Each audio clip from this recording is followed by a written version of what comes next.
Kia ora koutou whānau. Welcome to Big Hairy News. Hi, Magenta. So, how's it Hi. going? Good. How was your dinner? Yeah, it was yum actually. I had some really good sushi. Yeah, it was lovely. Nice. Yeah.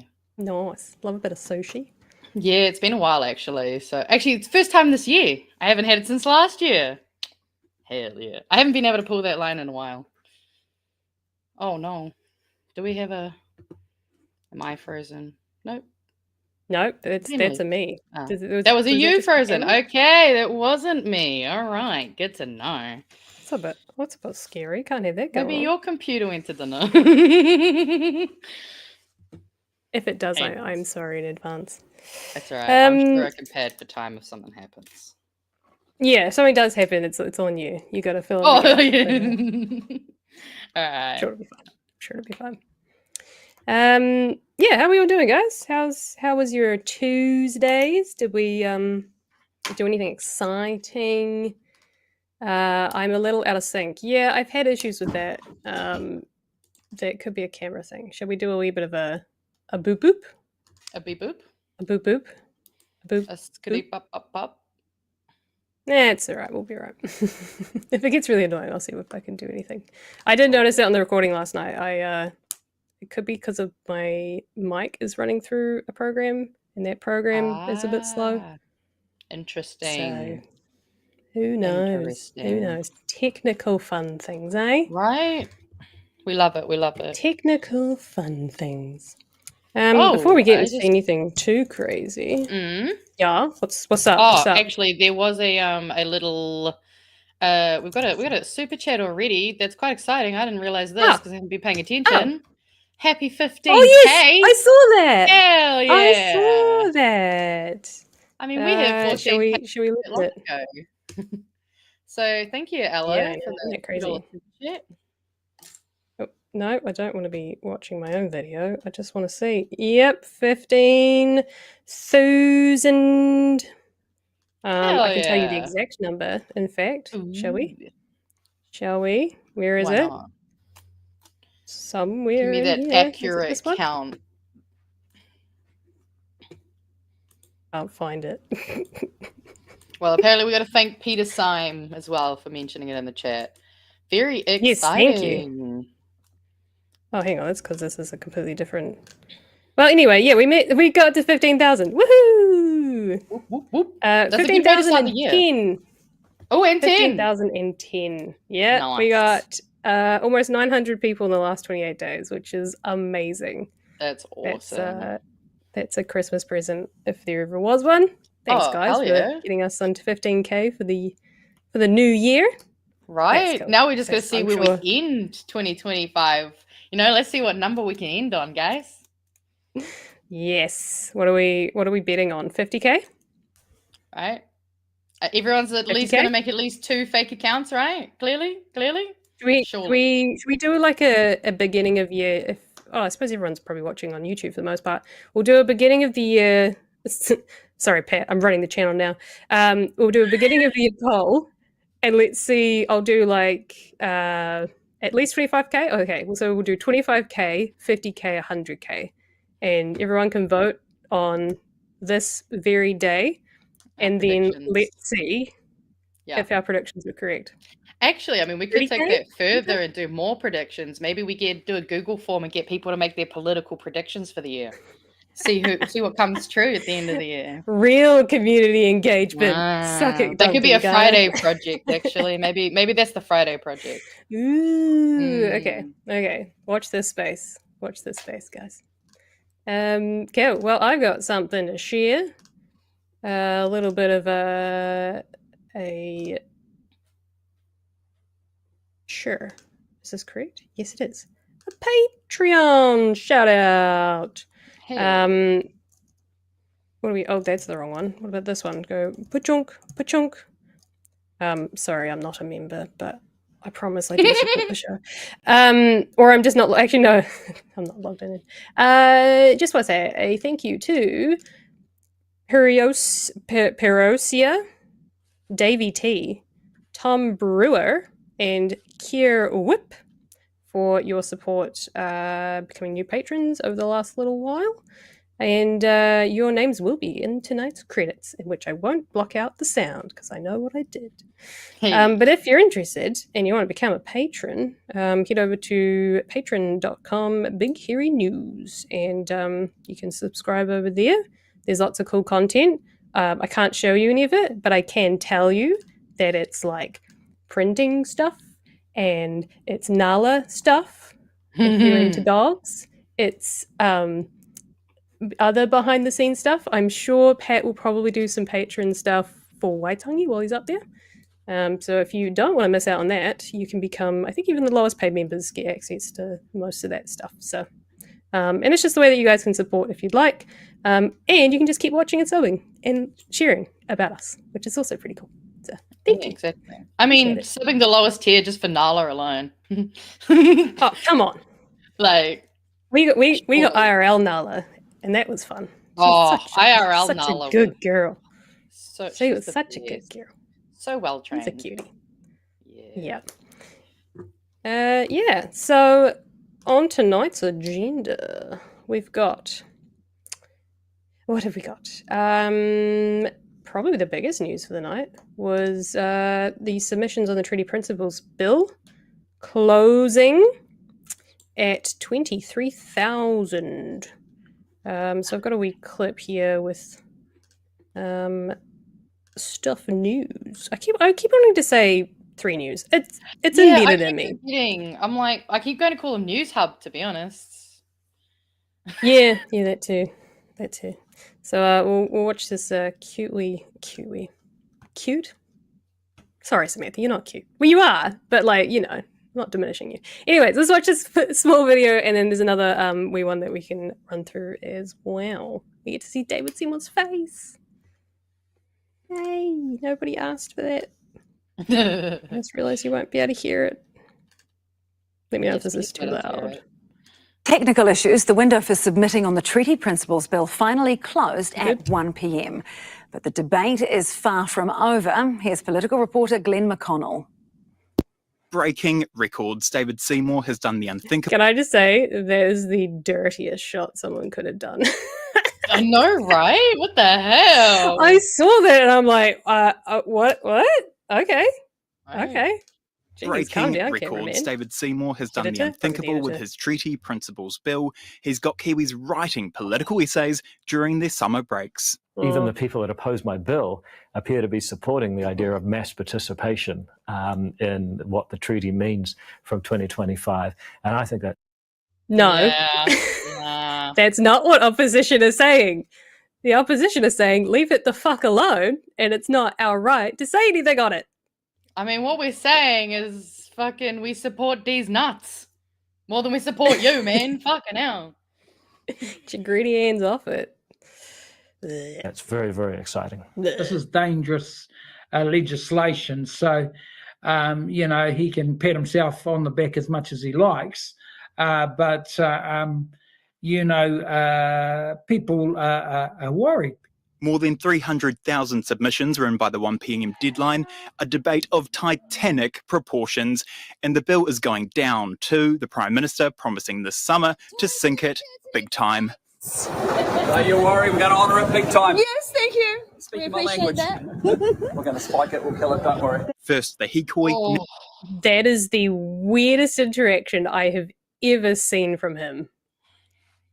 Nah. That was like a teacher, trying to be cool. I don't know.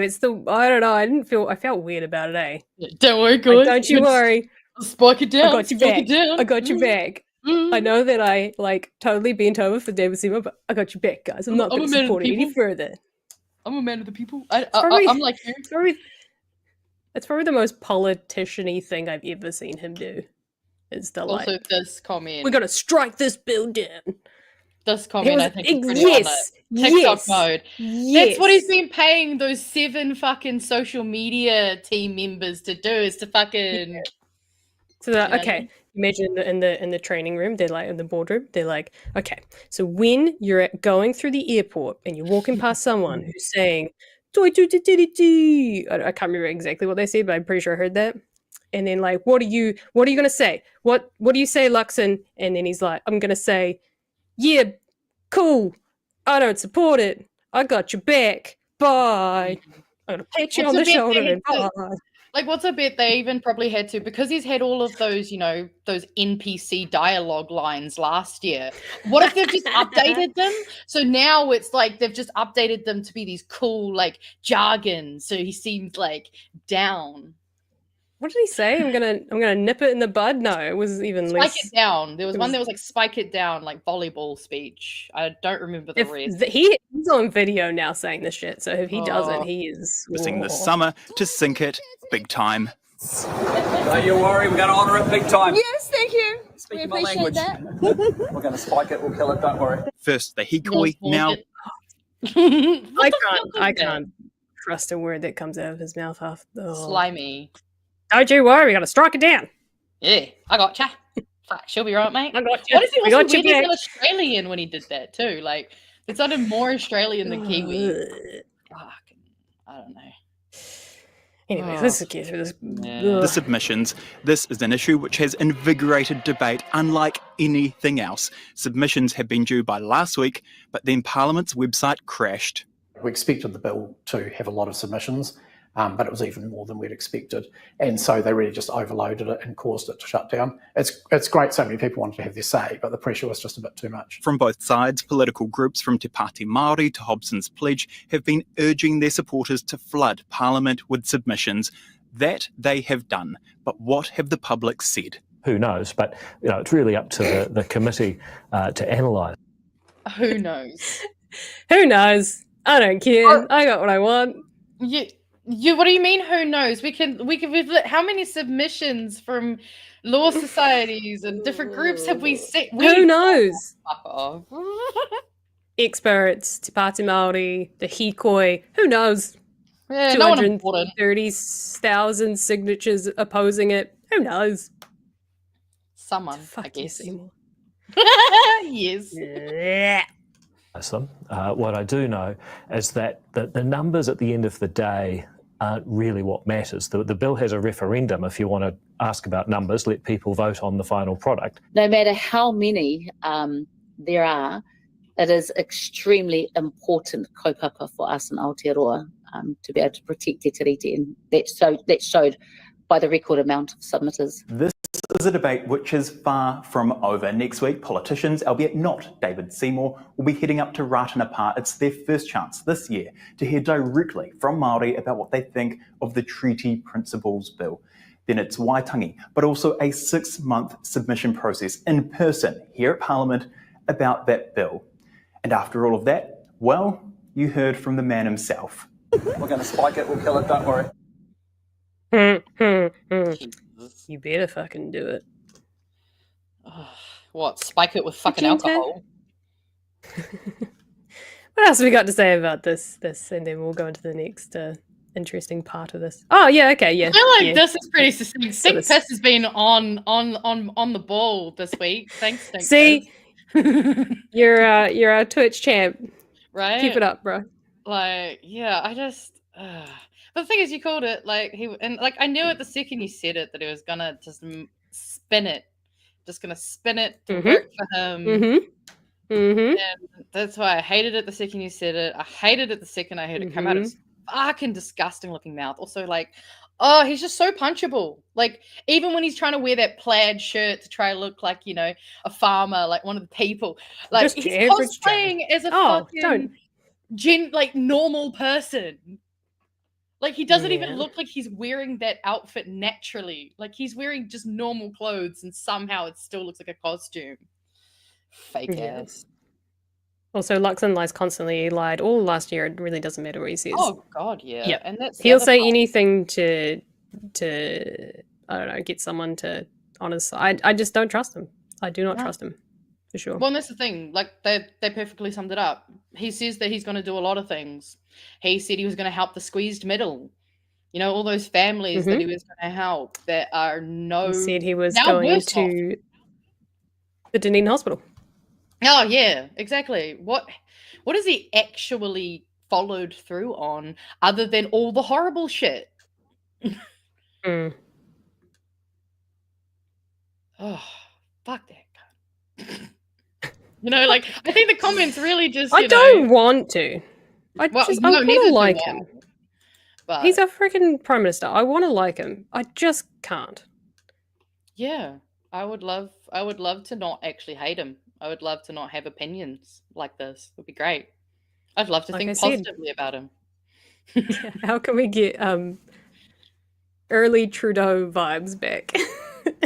When nobody cared. Even like pre-Trudeau, no one cared about Canadian politics. I'd take Nobody John Key cared. vibes back. Yeah. Honestly. We were a bit younger, so I don't know how much we really got. Oh, I understand it, but yeah. I was a very politically active young person. Good on you. I wasn't always the smartest, but I was active. He was deep throating a hot dog and yeah, it's the ponytail and the hot dog that does it. Really, that sums up. And I think that was when we had the dildo throwing. I'm pretty sure that was during that administration. Yes, but David Seymour, as much as I hate to say it, has been in the news for so much worse stuff that I actually forgot that was him. If that makes sense, like. That memory was erased and replaced with all this other bullshit. So I kind of forgot that that's what happened. But yeah, there's been a lot over the years. There's been a lot. I hope he gets remembered for that in the future. Mm-hmm. There's a second part to this that thanks to the I saw this on RNZ. Regulatory standards bill slammed as dangerous and calls for alarm bells. So this was a little interview done with Jane Kelsey with the old Patty Gower. And there's some really interesting things that she was saying that I think we should all have a listen to, and why we should keep the RSB at top of mind. Morena, Patty, nice to talk to you. It is nice to talk to you as well. Well, I mean, I think the easiest way to understand the gravity of this is that this bill has been before Parliament already 3 times and rejected. And even the Treasury has rejected it in the past. And now it's being slipped in through the coalition agreement where it's not just like the Treaty Principles Bill where there was an agreement bi-national, it goes before the Select Committee, but actually to legislate around what ACT calls an economic constitution for New Zealand. If we think about what that might mean in ACT speak, and if we remember that ACT actually stands for the Association of Consumers and Taxpayers, we can see that the principles they want to guide future lawmaking in New Zealand are about economic interests and private property rights rather than the broad range of social, environment, treaty, human rights and so on that we would expect from a government. Right, so this is something that... Rather interesting. Yeah. Is that spiking any alarm bells on you there? Dude, this whole guy is just one walking, just permanently you know, like that, just when you fire, like you've got those 10-year fire alarms that just seem to break all the time. He's just one of those. Everything is just it's just one thing after the fucking other. And that's the problem, is like that's what happens when you got slimy people who have been making plans for a lot longer than before all the shit started happening. And this has been in the works for a long time, like long con. That's what he's on. Yeah. I'm gonna play the second part. I found it interesting, the ACT. I was like, oh shit, that really. Oh yeah, no, the fact that it actually really says a lot. I actually learned that from someone in the BHN Discord. Because I remember losing my mind, going, "Wait, it actually stands for something."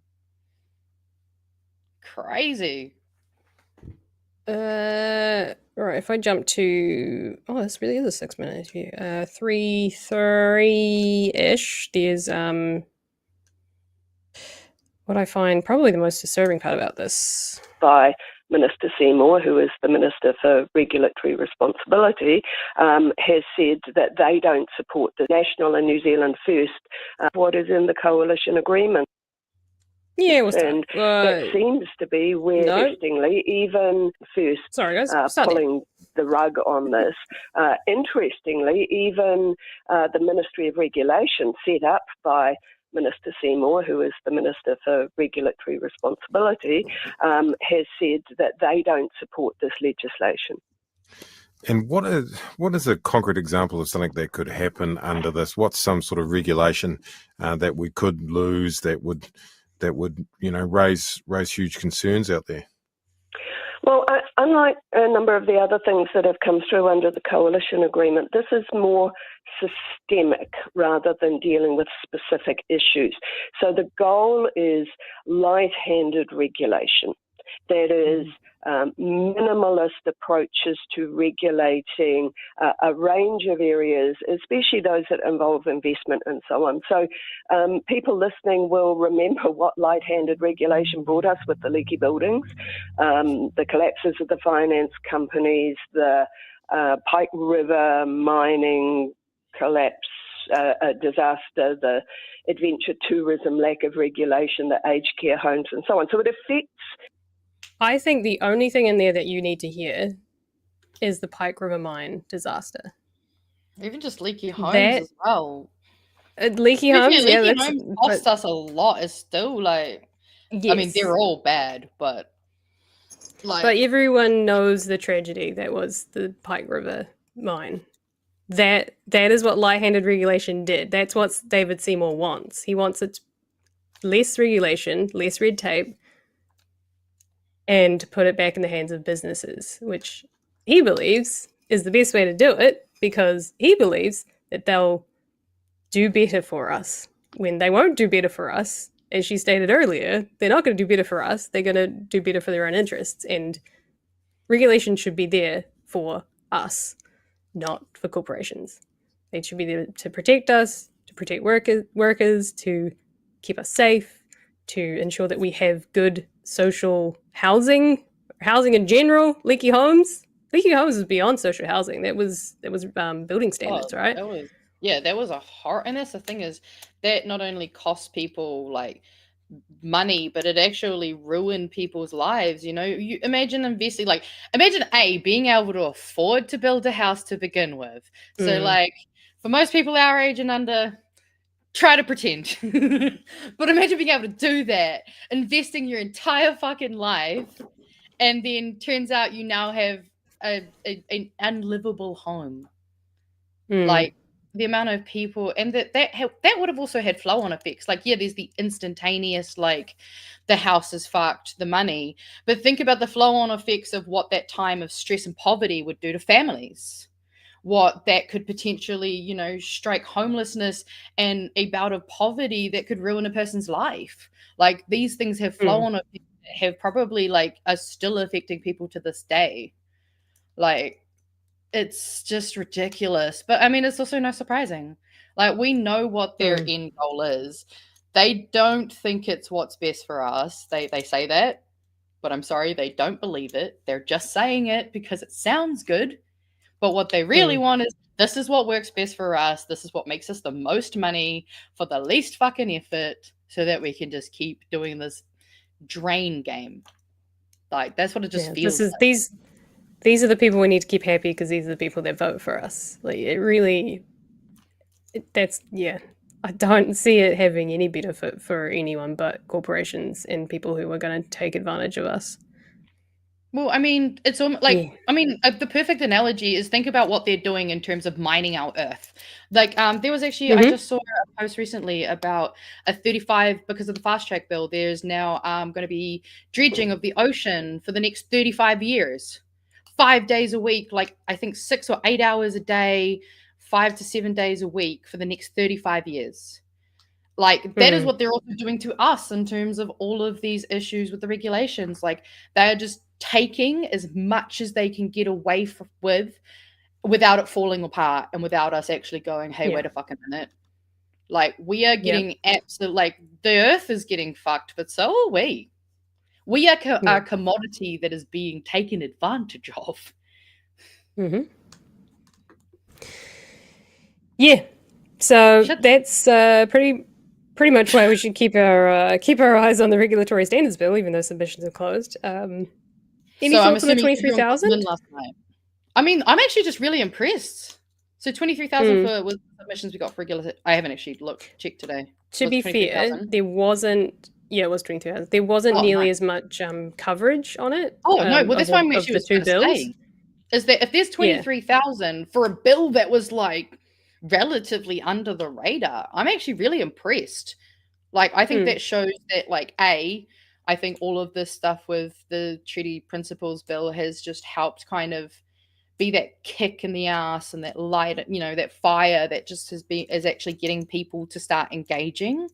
So, like, I'm actually quite impressed, and I think that's, like, really good because, I mean, we're notorious for under-engaging with those types of processes. And to be fair, when I looked through the actual, like, RSB, like, digital version form, man, that was a nightmare. I'm so glad that there were, like, guides to just how to write the email and that you could even just send an email, Like, they made it very prohibitory. So I'm just glad that people did it. I'm just glad that there are people who are talking about these submissions now. The fact that people had submission parties over Christmas. Like, that's awesome. New Zealanders usually just, like, drinking and dying on the roads. No offense. But we're really bad for that. So, like, it's great that we actually did something, like, productive and political that will actually help us. Like, I'm stoked. I'm stoked at the engagement. Yeah. Do you know what a regular bill submissions number would be? Oh, nah. I mean, and it also depends on the bills. Like, I know back when we had, it was a BMDRR, which is BDMRR, birth, deaths, marriages, registry, whatever the other R stands for. That was the one that basically allows you to change your gender marker on your birth certificate. Like, that one actually, got a lot of engagement. We've had times where some of them had quite, big turnouts, but I think generally they're probably pretty low. I would be interested to see if I could find some numbers on that, but surely there'd be some stats, eh? Oh yeah, surely. I'm sure we could probably look into what the average, like, kind of submission rates are on those things. Okay, well, actually, I just see a comment here that someone reckons apparently they get 30 to 40,000 per year, and I could believe that because I know it's. I mean, even if it was, say, double that, like, let's say that it was 80,000, like, that's still not really that much when these are literal policies and things that affect our everyday life, And I think that's the thing that I find interesting is that, like, a lot of people don't engage with politics because I don't think they really truly understand how it affects their everyday, like, the small ways that it affects everything. So I think that's what's great about these conversations as well, like, about, so people are just aware a bit more of, like, so maybe I should pay attention when the government starts talking about these things. Even if I don't understand the words, maybe I should try to find someone to explain it to me because, like, they do make it difficult to engage with. Yeah, I definitely found that with going home for Christmas. Some of the things that Mum was saying, she's so out of touch. I love my mother, I really do, but she is so out of touch. And it was some of the national talking points about, like, but they're definitely going to build more homes. Like, you'll be able to afford a home. Like, and I was like, Mum, you realise that the average house is about $600,000 here in Christchurch, which is cheap for New Zealand at the moment. That's I was going to say, that's fucking cheap. House. That's pretty good. But and she's like, you'll be able to get there. And I'm like, Mum, we can't afford the mortgage rates on that. Like, we would need a 100,000 plus deposit in order to afford even, like, we couldn't do it. And then we were driving around Arrowtown and she saw a house being built and she's like, I bet you that's one of those, there you go, there's one of those first home buyer homes. And I'm like, this is Arrowtown. That house is worth 1.2 million at least. What? Yeah, because the Arrowtown border, this is just next to Queenstown, right? This Arrowtown border has been closed off. Yes. So and there's basically like a border around the township where they're like, you can't grow, Arrowtown cannot grow anymore. So everything that's in there now, and they've really strict, like, heritage codes, which is actually good because I actually like the heritage look. but they're very like conservative in the way that things look and things. So there is no way that it was in a first home affordable home. It was definitely over $1 million. Yeah. So yeah, Also, love just my seen a mother, but couple of- she's out of touch. Yeah, I've just seen a couple of comments here, actually, real interesting. So apparently the last RSB only had 50 submissions. So put that into perspective. Oh, wow. Holy But hell. also, to further add to the depth of perspective, well, if you think about it, so the record for the most submissions before treaty principle bill was 21,000 for banning conversion therapy. So yeah, 23,000 is a lot, especially Nice. for a bill that was honestly really difficult to understand without people to really help us understand, because that document was dense. And I think that's possibly why it possibly got overshadowed, because it was such a nuanced thing that I don't think the media could have made sense of. Like, I'm sure there were news articles out there, but I've really only seen things in the last 2 weeks from mainstream. Definitely seen articles from experts, but yeah. Yeah, I mean, it was dense, but I think the problem was that you need someone to really go. You need like a Hank Green style dissemination, and unless they're going to pay people to do those kinds of things and like take the time to make those kinds of analyses, because that's why I love people like the Green brothers, people who can communicate extremely complex ideas into succinct points that even if you don't understand all of it, you know what you need to understand. And like, I do agree with this comment as well, that I do think the document was deliberately obstructive, because like that whole process, like the web, the way to access it, the information, like they definitely hid. And that's why I think a lot of people were saying how nefarious it was and how dangerous it is, because they put the scarier one in the harder place to find, made it harder to understand, and hoped that we'd get distracted by the millions of other crap that they were giving us. And the one which I didn't realize that National had said that they will support. Yeah, exactly. Which like, scary. It's just frustrating. So we've got to keep our eyes out. It's important to keep an eye on it. I don't know what will come of it, but. And I mean, hey, hopefully now people are paying attention to these submissions. Like I've been getting people tag me and stuff, there's been people talking about them. So like, I think the more we have these conversations, the more people are getting engaged with it. Like, I think that's what makes me the most excited, is like, as long as we keep doing this, we can create a community, the person who finds the bill can start spreading it to the people who can let people know, the people who can understand it can try to, if you've got a mate who understands it, like, and would be great to be interviewed by Pat, flick Pat an email. That's the kind of thing that I love about what we're doing here as well, is that like, we need all of us together to be keeping an eye on it, because there's too many things. Like we have to work together. No, it's a tricky thing to do. And it's hard work too, being so across the board with a lot of this stuff. It can be exhausting, but I don't know, you gotta participate, right? Like, what does Phil always say? I love Philly D. You might not fuck with politics, but politics will fuck with you. Politics will fuck with you. Yeah, exactly. It is. If you want to recite anything from the internet, that's the one. Yeah. You may not fuck with politics, but politics will fuck with you. And I think that's why I think that's a really good thing to understand. And I think even just to actually help, even if you don't tell the people in your lives about politics, maybe even just helping them understand that small sentiment of like, you don't have to know everything about politics. You don't even have to want to be engaged with all of it. But whether you like it or not, it affects you. Yeah. Yeah, exactly. I was thinking we should get to some super chats that are, I was going to say, speaking of politics fucking with you, but that's a weird segue. Anyway, Kiwi Burb, $2.15. I love these really specific amounts. Oh, right. 15 cents for 15,000 subs. Thank you. I should have read the comment first. Thanks, Burb. Mr. Arvid's late fee, $2 at 9:07. Come on, dude.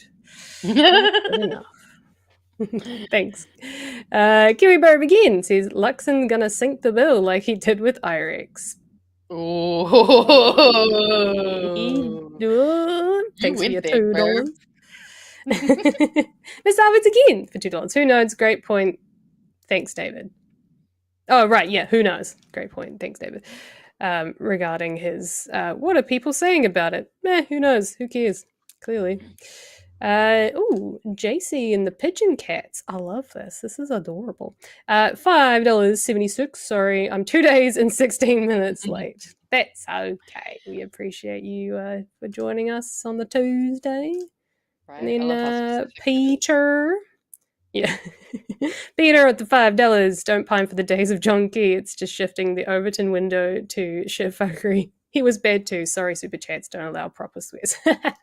Yeah, I mean, to be fair, my comment about John Key is more just, I would literally prefer him because, yeah, he was shit, but he's not what we've got.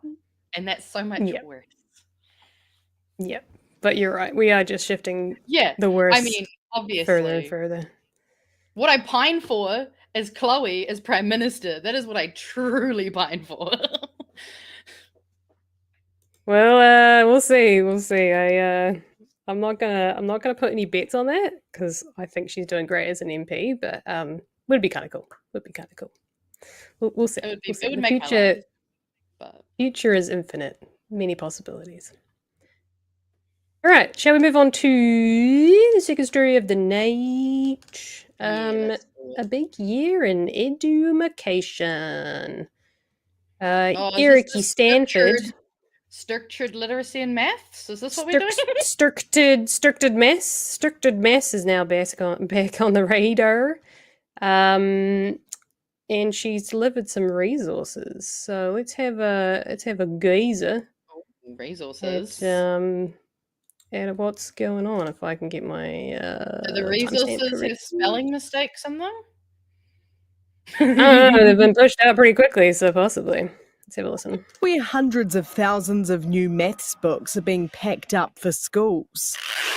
The distributor says it's the biggest education order they've done in the shortest amount of time after the government brought the introduction of its new maths curriculum forward, citing the scale of underachievement. We really are grateful for those textbooks and those resources, but they're not the answer to an improvement in mathematics. What is the answer is teachers who are confident to be able to deliver, to be able to teach that effectively. Professional development for the new curriculum won't start until late January. It's not, term one next year and we're all doing it perfectly. And we've been really clear with the sector.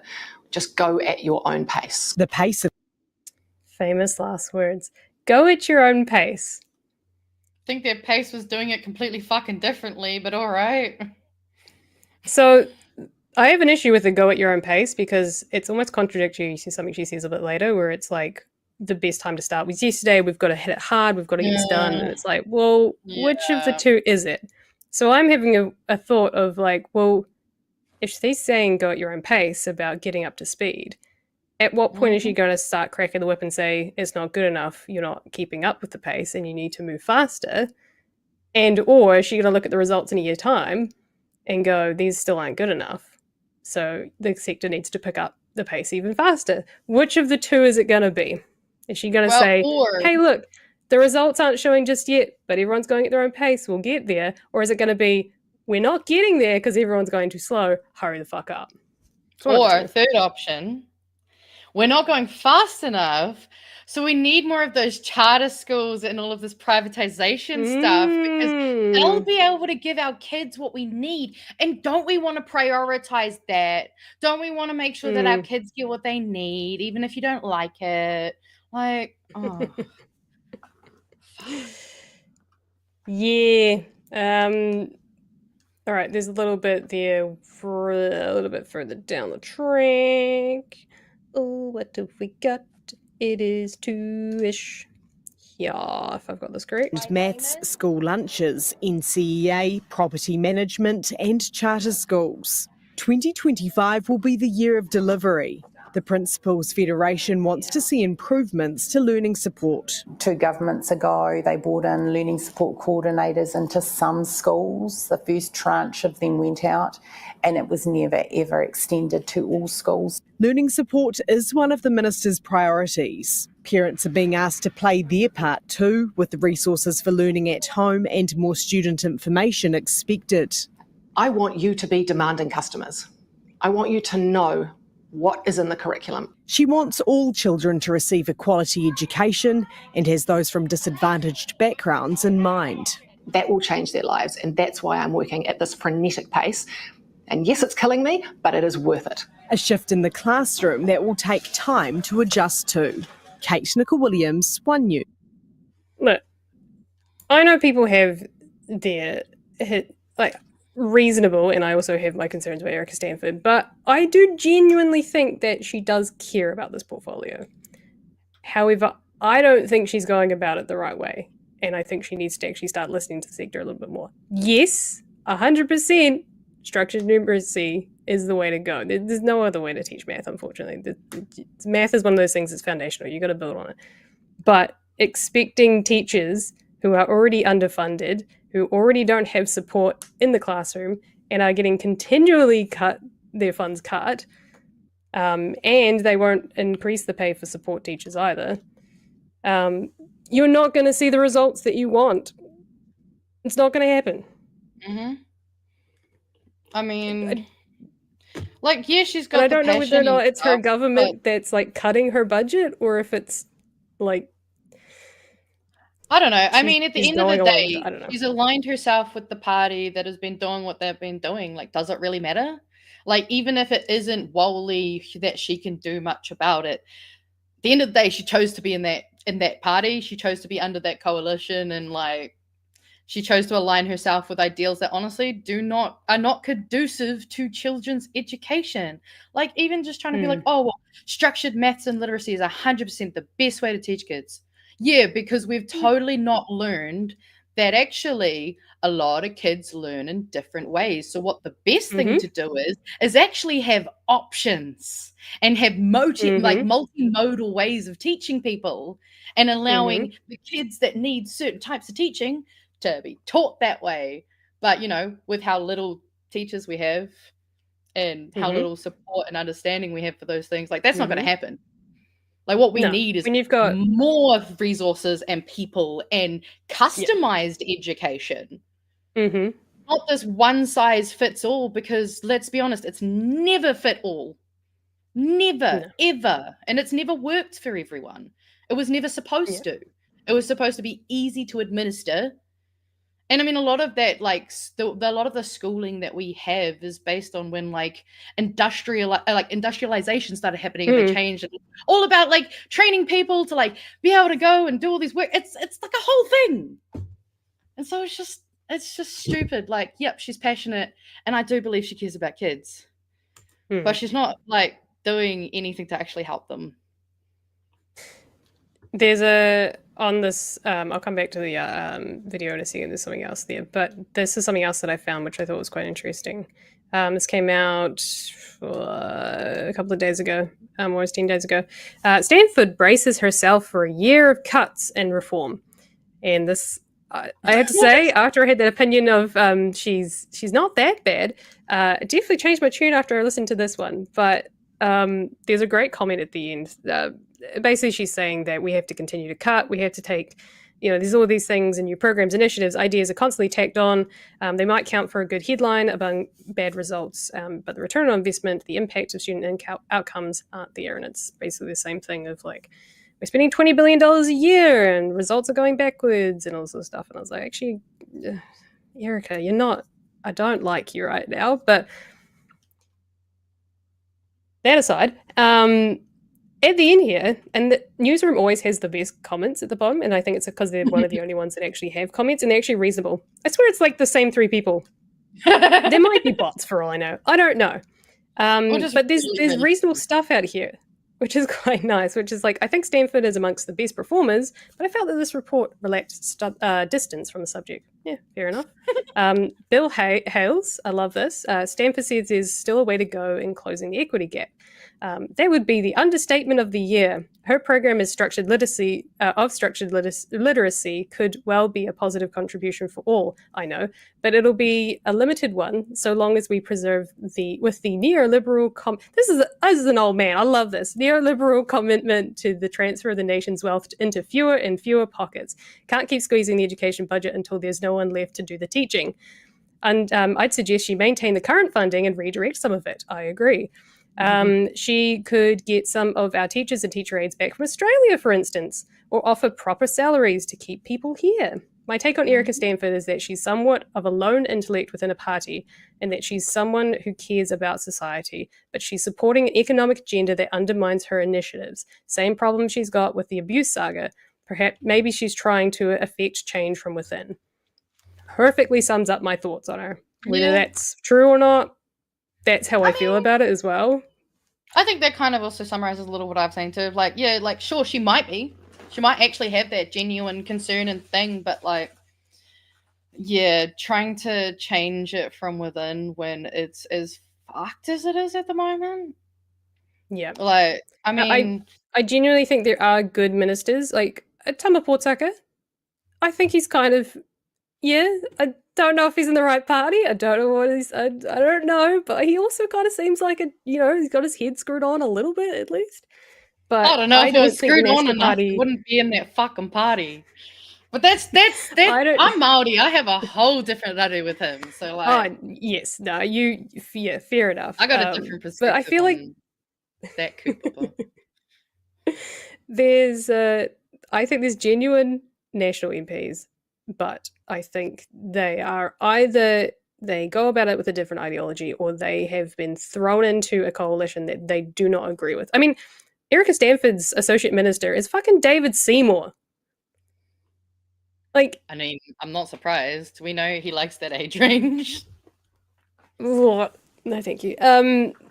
Yeah, so like I can't imagine trying to work with him when he's all like, charter schools, better speed the budget's going on charter schools, school lunches, I'm completely fucking with that. And Erica's like, I want to do good stuff with math and I want to actually make change. But you're also about to be deputy prime minister and you're also part of this coalition power, and Luxon has bent over backwards for you, so you actually have more power than I do as the portfolio top, and you're my freaking associate minister. Yeah. I would be ripping my hair out every 5 minutes if I were her. To be fair, I'm actually wondering if that's why when she's like, I really care about those kids, I'm wondering if that stress that you can hear in her voice and the literal raggedness that you can see on her, I don't know if that's from the portfolio and more from trying to work the portfolio in this fucking hellscape that she's in. Yeah. Again, I don't know much about her as a person. For all I know, she could be trying to change something from the inside. I don't know why you'd try inside of that, but that's my own thing. But I've also seen a comment here. Apparently, he's basically just the translator, which I could also believe. He's the token Māori. Yeah, that's a little sad. Yeah. Like, imagine betraying all of your people just to be a translator for work. Wretched. Yeah. Oh, I don't know. There are times when I feel this just came up now. $2 from Mr. Arvid. Surprise Snapchat. No. Yeah, I mean, and that's the worst part is these are the people we're paying to run our country right now. I just want us to all take a second to remember that we are paying a man who Snapchatted children to mess up our country right now. I want my money back. And he's about to be deputy prime minister. Oh, don't remind me. I'd forgotten for 2 seconds. No. Wait, no. Oh, isn't he? I thought he was currently the one. Is he the one or is it Winnie? I don't know. No, it's I forget. It's 18 months. So yeah. I keep forgetting which way. Yeah. And I agree. We actually technically aren't paying. They're taking. And you're so right. You're so right. I love that icon. I love your display pic. Love it. Love it. Right. Best thing to come out of last year in terms of art. There is one extra little bit here. because we didn't really get much of it. Well, we got a little bit of an expert opinion, but I wanted to share this as well because I chucked it up for you. I wasn't ready for this. This was, I couldn't see when this was, but I swear it was last year. But this kind of sums up what my partner he's a math teacher, and I've been helping out with the math resources. I can give a little bit more context to this, but I feel like this is quite important to discuss as well because there's some things I could add to the discussion on this one once I find the timestamp. But he's essentially talking about the changes that they're wanting to make are not necessarily bad. It's the way that they're implementing them, and it's whether or not the industry can keep up with what they want to see. For people who don't appreciate exactly what teachers are necessarily balancing, can you explain to us what the changes are going to mean in terms of workflow? Yeah, so in simple terms, if we could, we're in the middle of the Olympics, if we think of it somewhat like as a high jump, what we've had in our curriculum to date is a bar that's sort of got a bit of a range. So for example, in year 8, we say, generally speaking, if you're in this range, then you're sort of on track.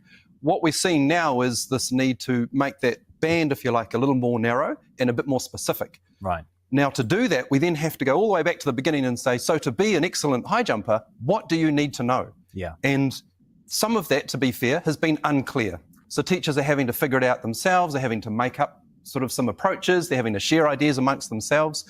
And that lack of specificity has meant that when we get to that sort of final destination, we find out that some of the students can't actually reach that bar. Yeah. And then by then, we're a bit late. Okay.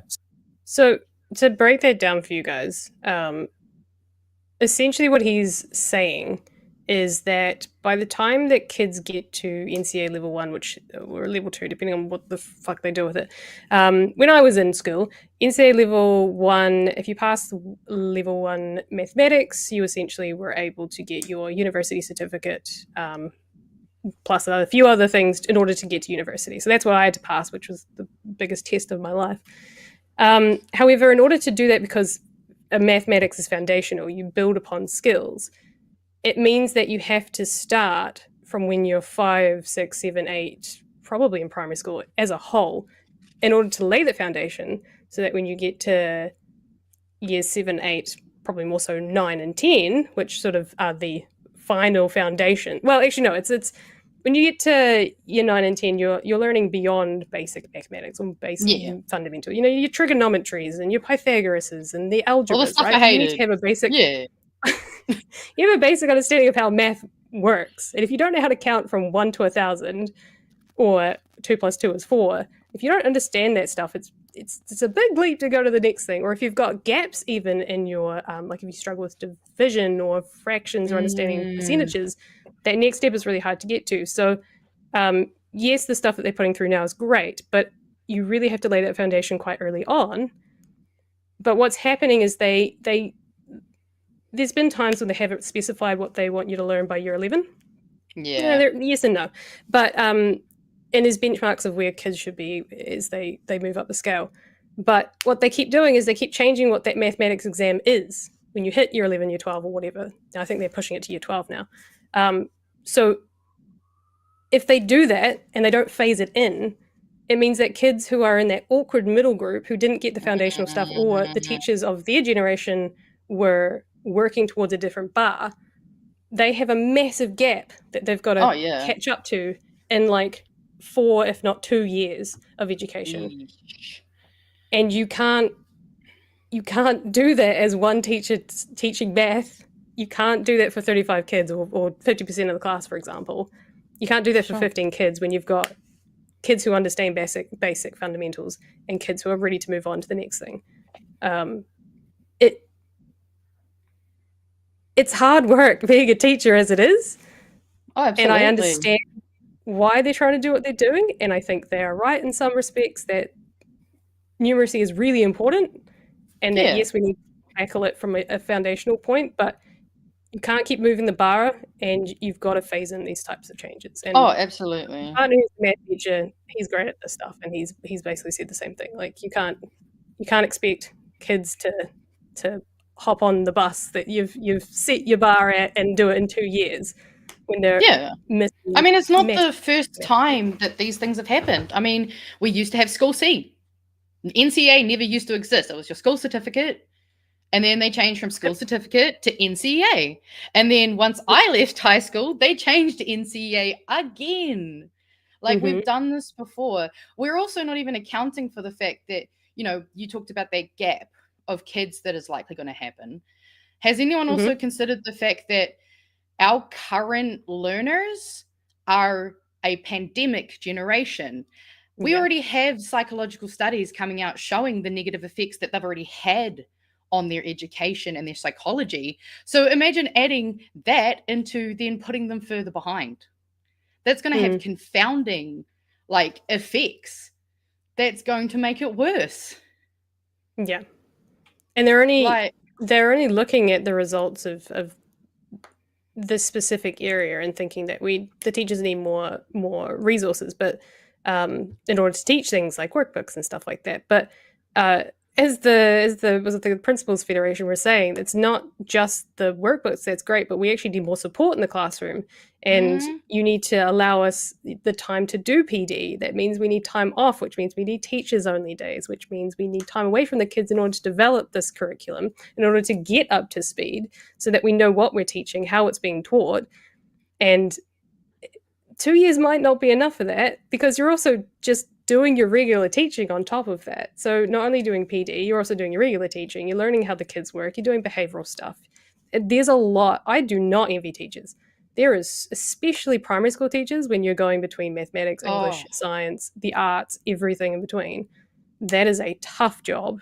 Behavioral management, which is its own freaking entirely different separate part of teaching. But it's all melded made worse together. by the pandemic as well, because obviously that had huge effects. So, and then there's also the societal parts of it as well. You know, you've got kids that are underfed, or you've got parents that are both working perhaps full-time jobs, if not shift jobs.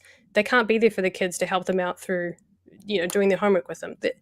It's not that parents are lazy and they're not doing the work.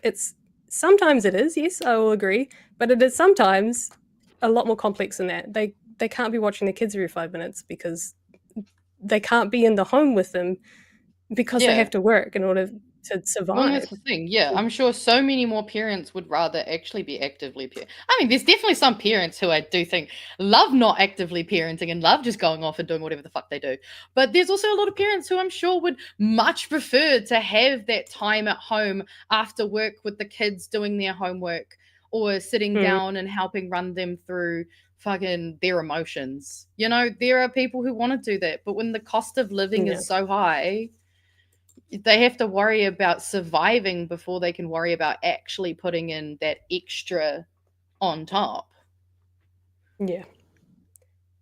And I mean, So to sum it up, capitalism is bad for families. Who would have guessed? Really? Honestly, I feel like that just kind of sums it up.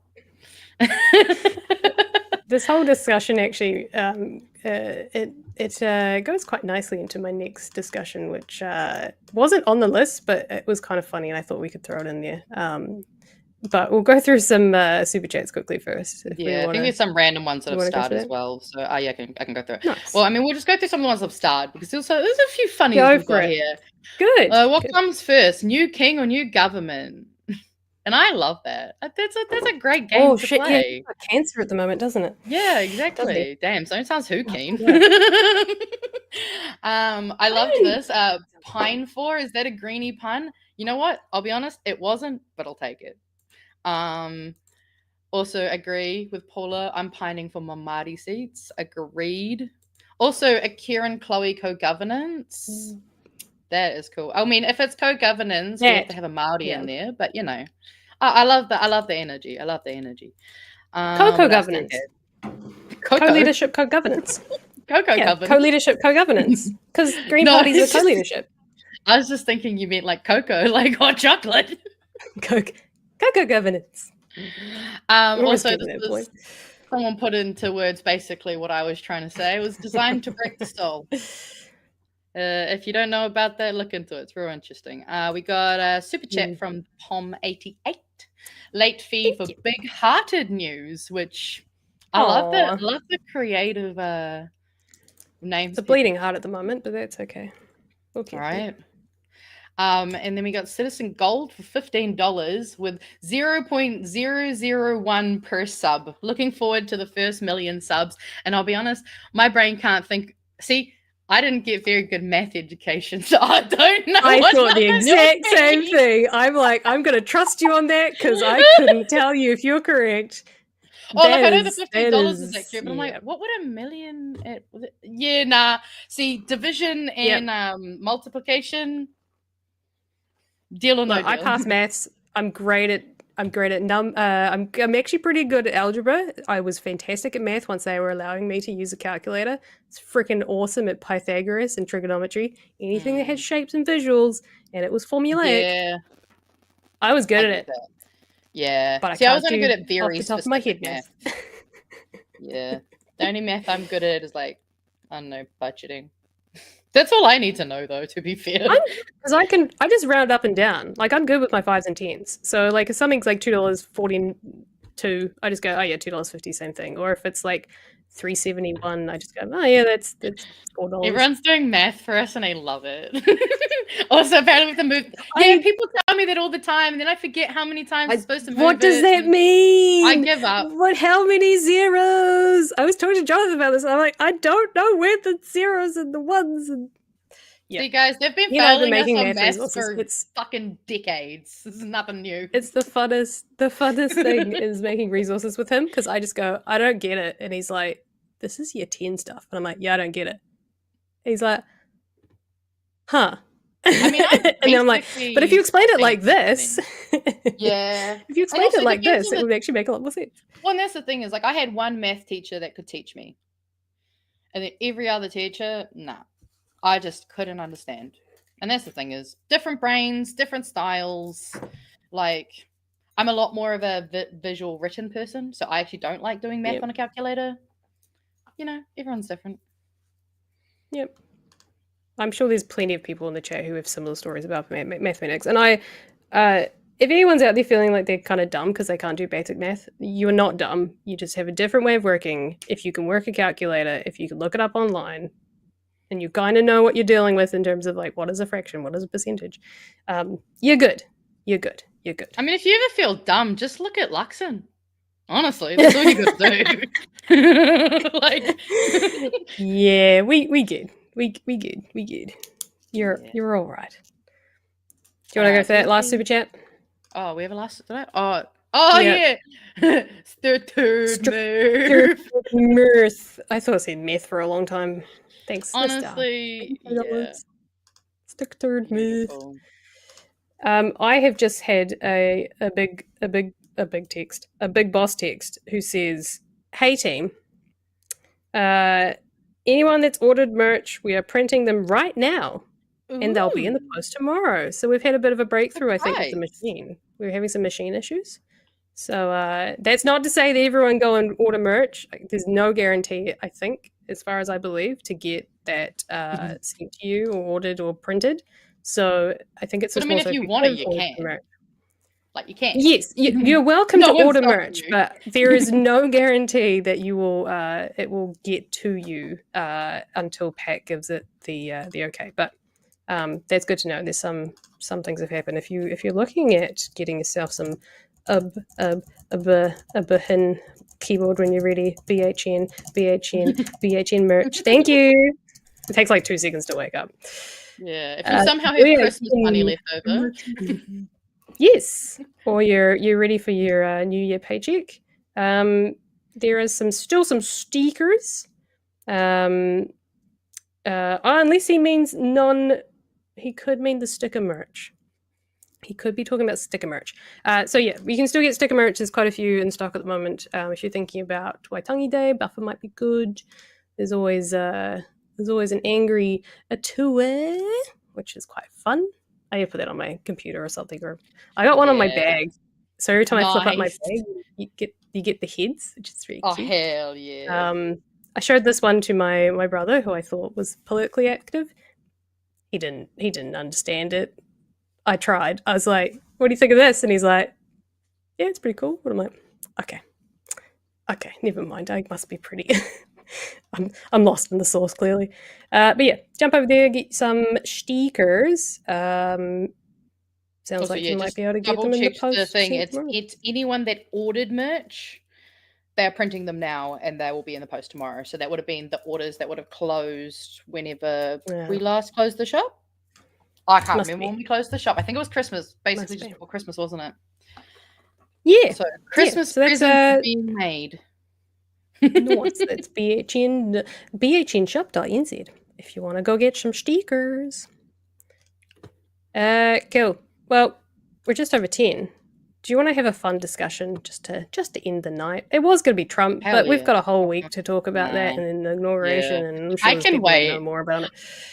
I did see that when I was at dinner. I saw the notification on Blue Sky, and I saw the Trump, and I went, oh no.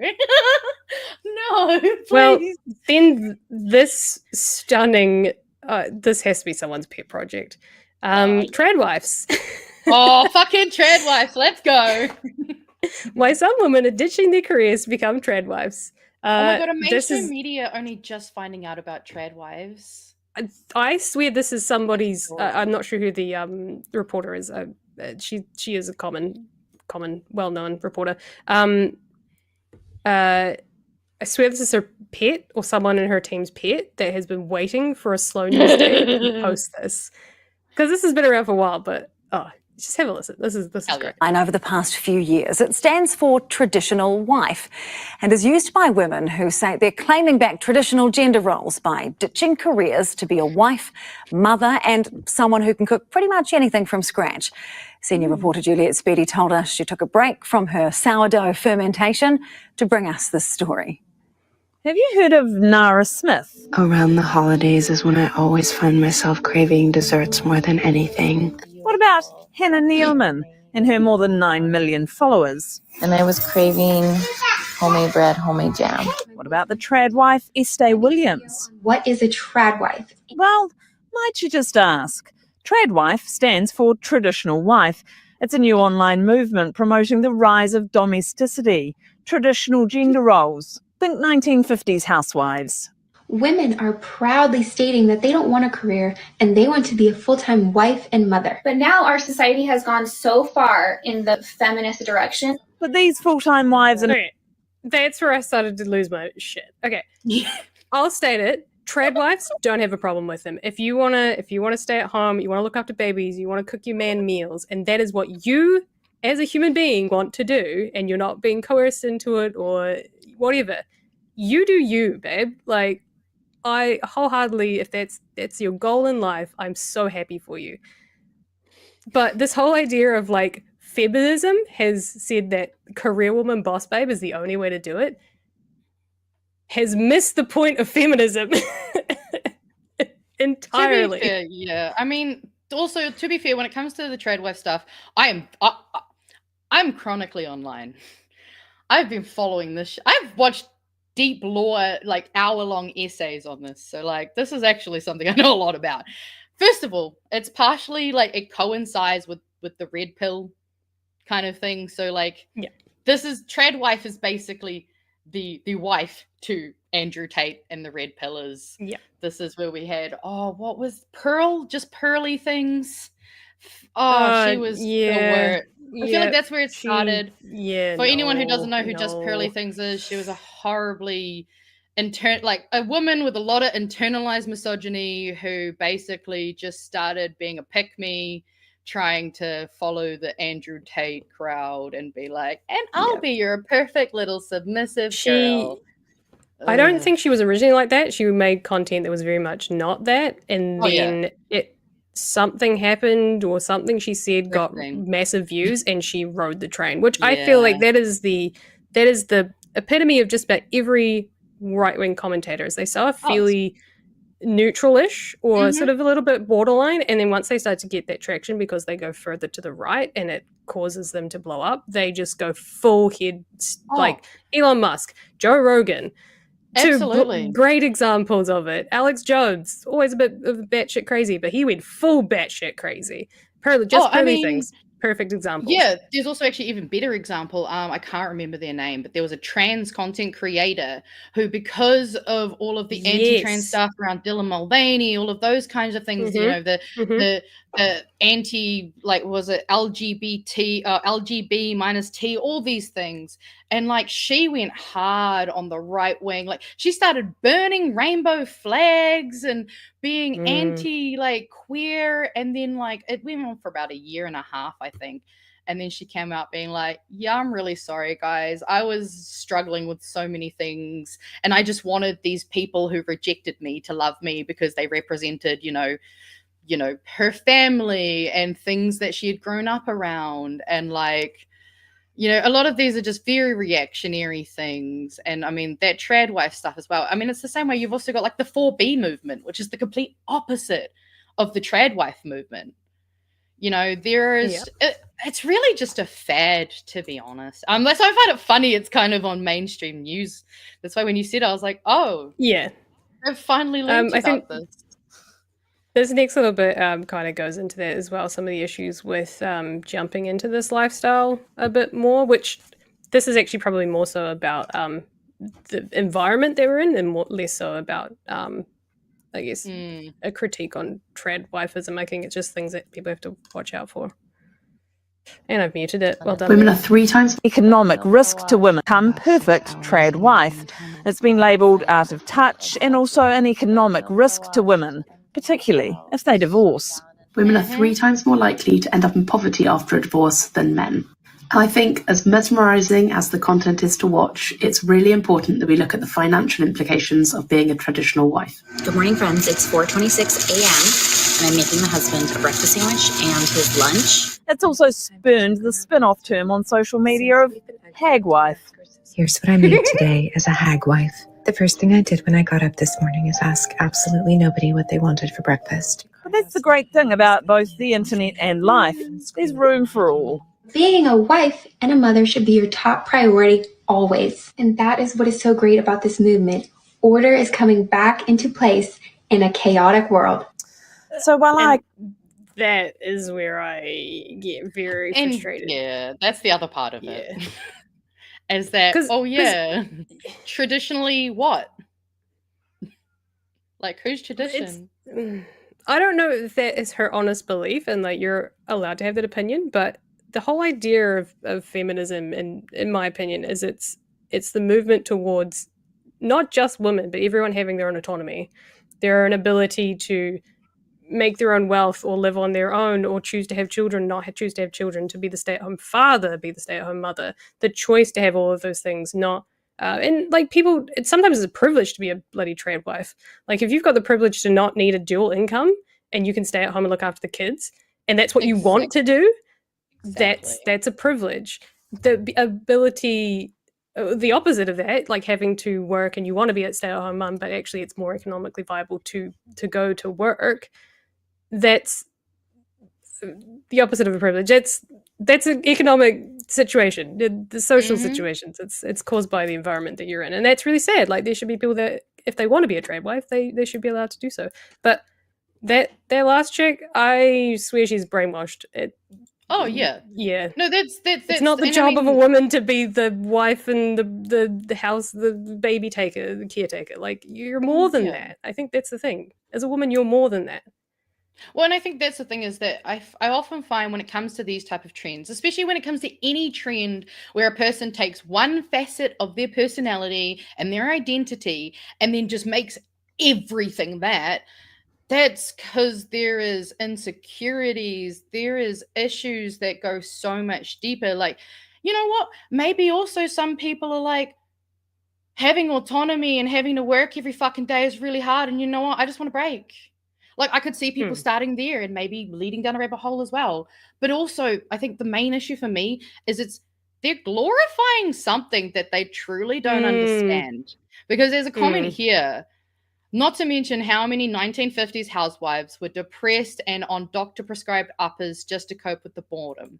And that is a really fucking great point, because the thing is, tradwives, like, yes, they had the economic ability to stay home, spend quality time with their kids, be able to do all the, like, it can be really therapeutic and meditating to sit there and bake and cook. I love doing that shit, If I'm having a bad day, sometimes there's nothing better than just making a meal for people.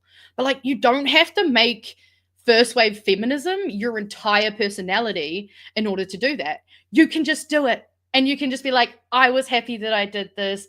I love that I get to do this. You don't have to go and just, all sell up Tradwife, something that you don't understand. Also, a lot of them, it wasn't just uppers, like the opiates that they were abusing, the amount of Shock therapy. alcoholism that was within, mum's drinking wine every night because she can't handle that fucking, because I saw someone make a comment like, what's a trad husband? Well, exactly. That means the man's gone all the time. Traditionally back then, often he would also go to the pub after work. So that's even less time he's spending at home with the family. Then he has to come. Yeah, he has to come home and have his meal cooked. I mean, the amount of people who had drinking issues, because also men suffered during that time as well. Yeah. Sure, they had it a lot better than the women, but they too were suffering because, I'm sorry, but you don't drink yourself into a stupor every night and beat your kids because you're having a great fucking time. You don't avoid your family every weekend to go golfing or to do whatever else you're doing because you love your family. There are so many issues, and to just glorify, and to put that spotlight on the cute, fun aesthetic is just disgusting. Yeah. There's so many issues. There are so many issues with everything in life. There's issues with everything. Like, everything is a spectrum of things. It has its issues and it has its positives and negatives. But you could say the same about the complete opposite of that. The whole boss babe, girl, yeah, girl boss, yeah. boss babes and girl bosses, and like the idea that you have to be the most successful woman and you got to run your own business and like have a great career, and like there is a lot of toxicity in that as well. But exactly, I think it's as long the as extreme. It's the extremes of both. Like I honestly believe it doesn't matter who you are, what your gender, what you believe in. I think as long as you have autonomy in what you say and what you do, and you're actually doing what is right in your heart, then, and it makes you happy, then I'm happy for you. If you want to be your trad wife, you go for it. If you want to be boss babe, you go for it. If you want to be dad, stay at home dad, you want to be trad dad, go for it. But it's as long as Find you're your own way, happy people. and the people around you aren't suffering at your expense, like, fucking do what you want. But and like, you're not suffering at yeah. someone else's whim. Exactly. the other thing. And I mean, that's the thing is those kind of things, when anyone amplifies an aspect of what they enjoy, and I mean, like, also the other points of like, it's dangerous to actually encourage that kind of behavior in women. Like, even just from a standpoint of, if you aren't a trad wife, if you were just a person in a relationship who has baby, you are already going to be financially worse off when you hit retirement age, just through the sheer thing of having to give up work, through the sheer time that you have to take off. Also because of how, finances go. Often whoever stays home and looks after the child doesn't have a job, which means they then have gaps in their career, which makes it harder to get a job again when they're able to. It puts them so much further back behind. So like, let's not glorify and dial up, oh, look how cute, like, oh, and especially that Nara Smith one. They're really just ASMR videos, honestly. Is she the one with this wearing like the freaking crazy ass outfits? Yeah, she has the crazy outfits, and she does the hair thing. I don't even think it's satire. I think it's just her full-time job. Like, she's just made it a... This has to be satire. Like, I don't know if you've seen it, but... No, I know all about her. 11 million followers can aspire towards. She basically wears like designer clothing. That was it. To make some, I told them to give me a minute, and voila. That's fucking satire. Well, yeah, someone's saying she's a fashion model, and that's the thing, is she wears like couture in her kitchen, and then she talks about, she's like, oh, well, my kids wanted this cereal, and because I'm not going to buy that horrible processed stuff, I decided I'd get up at 3 a.m. and make it from scratch. And it's just fucking cringe, man. has to be a grifter. There is no fucking way 100%. that is her, legitimately. Like, she's doing it for the bag. You cannot convince me otherwise. That's it. Yeah. Oh, well. Like, at the same time, like, she's happy doing what she wants and she's making money from it. She's getting a bag. So, like, I can't actually hate on her that much. What I hate on is the people who are dumb enough to kind of be like, oh, yeah, that's just totally an achievable thing. It's like, no. If you spend hours on TikTok just staring, or Instagram or whatever, just idolizing that, that's all it is. That's all that was designed to do, was to just make you scroll it. It wasn't designed to be real. It was designed to literally get your attention. That was it. Yeah. Also, I love this comment. Less trad wives, more Chad wives, please. I agree. I could talk about this conversation forever, but I'm sure people are sick of us talking about a topic which half of them probably don't. And I mean, this comment here, girl bossing is, hey, they should care about this stuff because it affects women. And if you don't care, then, well, it affects everyone. It affects women and it affects men. Exactly. And I mean, but it affects everyone. Yeah. I also, there was a $5 from Mr. Arvids. Did you see Pearly Things get owned by that OnlyFans law? And yes, I did. Honestly, I love watching Pearly Things get fucking owned, because that's the problem with most right-wing grifters, is that none of it's actually logical. It's easy. Yes, and it's easy to track them up, and I don't think a lot of them truly believe what they're peddling. She is a great example of that. Is she's just spitting off talking points. She's not great in debates, and like, she doesn't wholeheartedly believe what she's saying. I trip over my words, and if someone came for me in a debate, I'd fucking suck at it. But there are things I fundamentally believe in that you could change my mind, but they're like, it has to be pretty within my fundamental beliefs and ethics. I don't think that she believes what she's saying. I think she's just saying it because it makes her money. Oh, 10,000%. Yeah. Like, it's grifter behavior and nothing else. Like, I mean, like, I sort of get it. I mean, when the world is literally on fire, like, it's hard to actually make it in life. It's hard enough to not just have enough to scrape by. So if you could literally be like, oh, well, you can just make some really cringy fucking TikTok videos and you're set. And honestly, as long as she's smart with her money, like, she can ride this small bit of fame and cash out, and she'll be able to support her family comfortably for quite a while, or maybe, even start supporting them before that. The likelihood of her getting a new house just through this influencer type of thing, I mean, it's easy. I just got a text about some secret squirrel stuff. I won't say what exactly, but it sounds like there might be a guest on next week around this particular topic. Yo, I just saw that too. Yo, you guys are going to be so fucking excited for this. We can't tell you, but holy shit. I'm assuming because it came from a text and not in the chat that I won't say who, but that's cool. That's cool. I'm excited. Cool. So we'll start this discussion here because I'm sure there'll be more to say about that. So something to look forward to. Pat's been hustling, man. Good on you. Good on you. Also, hi, Pat. Loving it. Hi, Pat. Hi, Dad. Hi, Dad. Anyways, we're hitting 10:30. Anything else you wanna leave us with before we?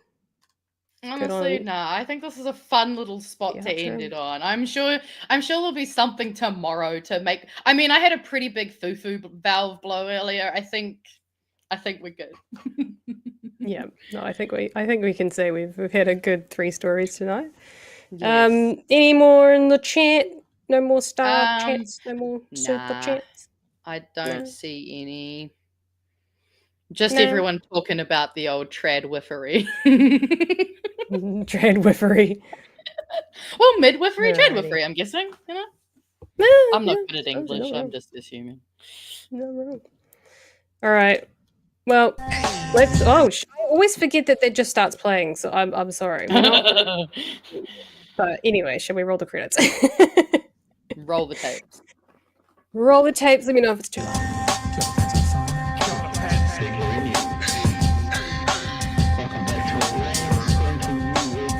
Help us settle a debate, whether it be thoughtful or funny, even if we're all creatures of hate. It's a fine line that we're walking together. For better, push aside the temptation to berate.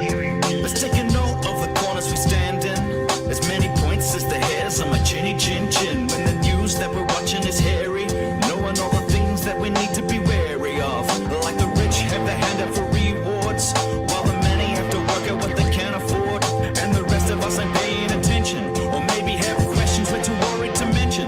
Other media is still dwelling on trivial facts, vetting peas from the rice and the mice from the rats, and picking and choosing a war path to run, and linking ourselves with the hill to die on. It's gotta come down to a welcoming vibe, with an A and a self and a higher in mind. All heavily, neither this way or that, and will be analyzed by both Chewie and Pat, with the evil in the world trying to mess with your head, and you're sitting on the couch, you're thinking chivalry's dead. Each night, 2 nights, they're gonna sing you to bed. It's Big Hairy News. Oh, thanks for watching, everyone. I hope you enjoyed our little show, our exciting 3 stories tonight. Magento, Yeah. you can give us this. I have seen a couple of comments so far about memes. That's Friday show content. Memes are on Friday, so if you want memes and a special guest host, because Em won't be here, then you better keep watching us all week. So do that. That's all I have to say. Otherwise, we'll be back here tomorrow at 9 o'clock for more Big Hairy News, and have a good night, everyone. Yeah, keep pulling to school, everyone. Bye. Ciao, bye guys, bye.